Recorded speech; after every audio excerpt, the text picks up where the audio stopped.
The question of who were the first North Americans is still a debatable question. There's no answer of who the first people were in North America, but we certainly have proof right here from the farm of who the first South Dakotans were.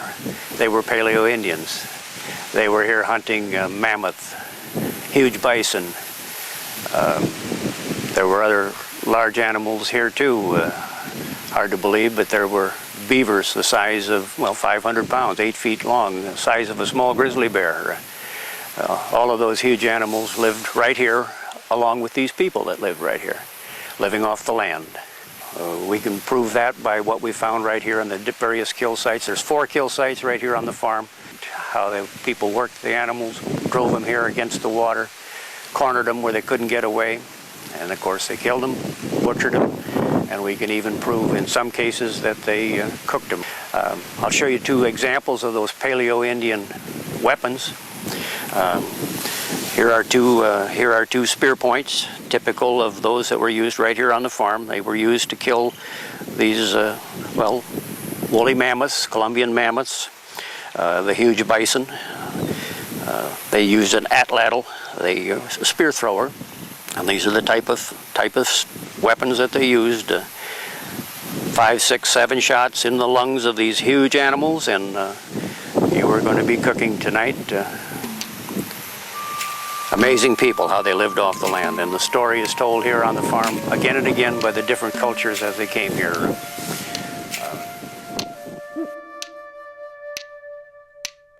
Where we stand today here on this hilltop, it's amazing what you can see.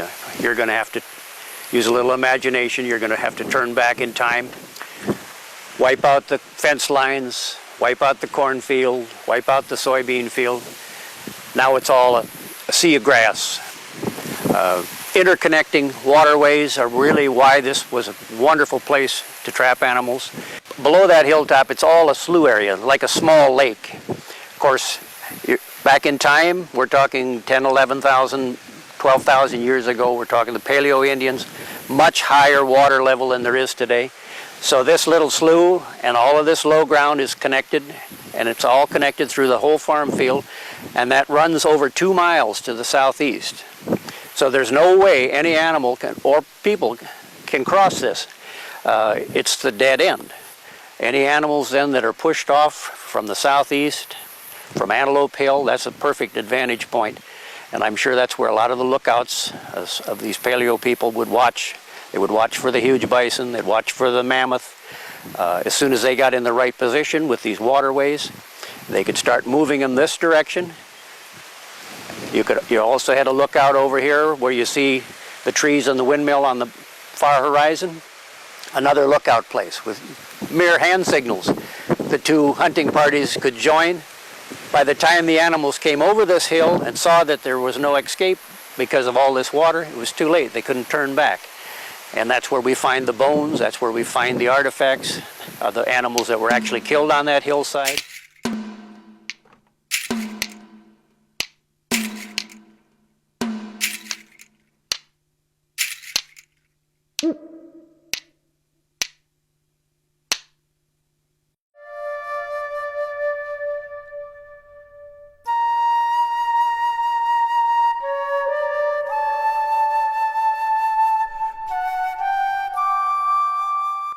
Finding these artifacts is quite a story in itself.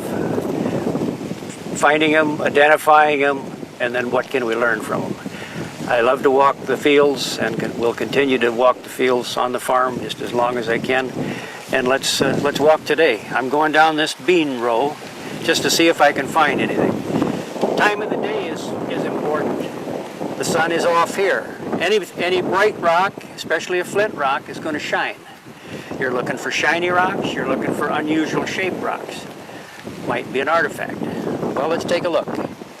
Going down the bean rows. Hey, look what we got here. Right next to a footprint where I must have walked yesterday. Can't believe I didn't see that. Let's pick it up and see what we've got. Amazingly, this is one of the rarest points you're ever going to find in South Dakota. This is a Clovis point. It's fluted on each side. Distinctive flute. It's made out of Knife River flint. we can tell instantly that this point is a minimum of 11,000 years old, and it could be as old as 12.5, maybe 12.7, because that's the date when they would have made these kind of points. This is what they killed mammoth with. This is proof that one of the very first North Americans in this part of the nation walked right here. He didn't see a soybean field. He probably saw a sea of grass, shot at something, dropped it, for whatever reason, laid on the ground for all these years until I just found it. Knife River flint comes from North Dakota, so we know that this particular weapon was made north and west of Bismarck, North Dakota, carried here by a Paleo-Indian hunter.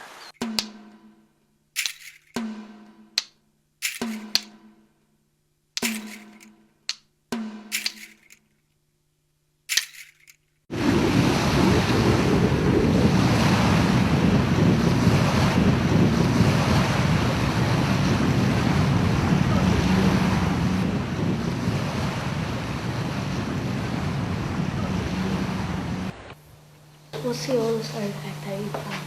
The oldest artifact I found? Well, that's a good question. The oldest recognized kind of point in the whole country are Clovis points. Clovis points. I did find in August what's called a Sandia point. You guys all run computers? Yeah. Just for the heck of it, look up Sandia point, or put it, just Google it, see what you find. You're going to find that Sandia points were first found in 1938 in the Sandia Mountains. They carbon dated the ones that they found in those caves, and the date came back 20,000 years ago. I don't think that's accurate. If it is accurate, then this is much, much older. How long have you been collecting Indian artifacts? Ever since I was a puppy. You believe I was a puppy? Well, yeah. I was. Yeah, I was a little puppy. Now I'm an old dog. First ones I found, I was probably 4 years old. I remember the first one I found, it was a neat knife. Clear, almost like a piece of glass. Still got it. Still remember the day I found it, laying right there on the edge of the field. Well, you never forget when you find one of these neat things. All mammals have stomachs. Dinosaurs had gizzards like a big bird, like a great big bird. So they had to eat rocks. They had rocks rolling around in the stomach to help them digest food. And that's a gizzard stone from a dinosaur, right here in South Dakota. We're going to make you into a left-handed lady. This is how she held her knife. Her thumb goes right here, her trigger finger goes right there. And see how we cut like that? When you hold it like that. If you put your thumb over here, your thumb's slipping all over the place. But if you put your thumb here with your left hand, just feel how neat that stays right in your hand. And if you look at, again, a groove on it. Those are only two people that ever made grooves. All the other kinds, yes. Why did they make grooves? They attached, they didn't have bow and arrows. They were throwing spears. They threw spears like this, except this one is for guys like you to throw at a mammoth.